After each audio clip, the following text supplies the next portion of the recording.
tayo ngayon sa jam, sweet jam. Ito yung local delicacy ng Dagupan. Sikat po sila sa kanilang ng cake. So, ito yung in-order ko. Happy birthday.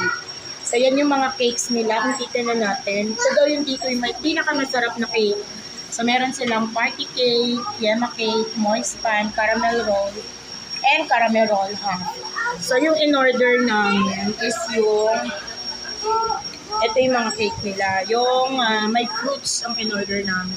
Bilis lang pala maubos. Ito yun, maubos na. Ayan yung kanilang black forest.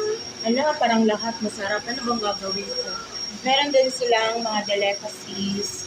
Yan, mga sweet. Ayun, ang cute. So, ito lahat yan. Napaka-simple lang ng ano nila, pero ang dami palang bumibili dito. Tapos yan yung cashier.